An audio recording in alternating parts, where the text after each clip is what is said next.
একটা জিনিস মনে রাখবেন, আপনার কথা আপনার ব্যক্তিত্বকে প্রকাশ করে, আপনার ব্যক্তিত্ব আপনার কথাকে প্রকাশ করে। তো আপনি কথা দিয়ে অনেক জিনিস জয় করতে পারবেন, কথা দিয়ে আপনি কথার কারণে আপনি পরাজিত হয়ে যাবেন। সো যখন অন্য আরেকজনের সাথে যখন কথা বলবেন তখনই আপনার কথা কি হবে সেটা আপনাকে হিসাব রাখতে হবে, এবং এটাই আসল শিক্ষা।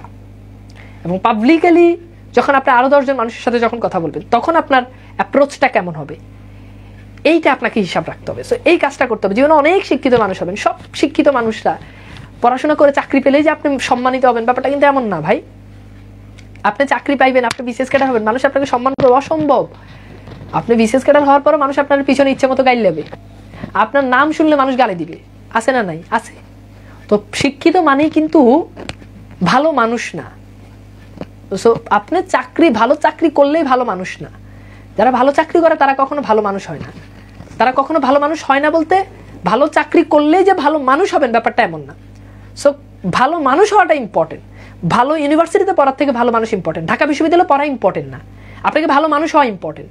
আপনি ঢাকা বিশ্ববিদ্যালয়ে ভর্তি হলেন, বড় বিশ্ববিদ্যালয়ে ভর্তি হলেন, কিন্তু আপনি ভালো মানুষ না। না তো ঢাকা বিশ্ববিদ্যালয় আপনার থেকে কোনো বেনিফিট পাবে, না তো বাপ মা পাবে, না তো সমাজ পাবে। আপনি ভালো চাকরি করলেন না, সমস্যা নাই, কিন্তু আপনি ভালো মানুষ, আপনার থেকে কিন্তু সবাই উপকৃত হবে। আপনার বাচ্চা কাচ্চা উপকৃত হবে, আপনার মা বাবা উপকৃত হবে, আপনার সমাজ উপকৃত হবে। কিন্তু আপনি ভালো একটা বিশাল বড় একটা চাকরি পাইছেন, বিশাল বড়, নাম শুনলে মানুষ কেঁপে উঠে, কিন্তু আলটিমেট আপনি ভালো মানুষ না। মানুষ কিন্তু ঠিকই আপনার সামনে হয়তো আপনার কিছু বলবে না, পিছনে ঠিকই আপনার গালি দিবে, পিছনে ঠিকই আপনার কথা শুনলে, আপনার নাম শুনলে মানুষ থুতু দিবে, তাই না? আছে না এমন মানুষ? অনেক মানুষ আছে। টাকা দিয়ে আসলে কখনো সম্মান কেনা যায় না, টাকা দিয়ে কখনো সম্মান কেনা যায় না। তো সম্মানটা এটা আপনাকে অর্জন করে নিতে হবে।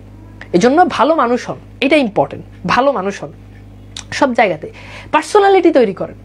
এমন অনেক মানুষ আমি দেখছি চাকরি বাকরি করতেছে, ভালো চাকরি বাকরি করে, খুব ভালো ফার্স্ট ক্লাস চাকরি জব করে, কিন্তু নিজের পার্সোনালিটি ভালো না। ওই মানুষের দাম নাই। নিজের বইয়ের কাছে নিজের পার্সোনালিটি কেমন হবে, আপনার বাবার কাছে আপনার পার্সোনালিটি কেমন হবে, আপনার স্টুডেন্টের কাছে আপনার পার্সোনালিটি কেমন হবে, আপনার শিক্ষকের কাছে আপনার পার্সোনালিটি কেমন হবে, এইটা সবাই অর্জন করতে পারে না।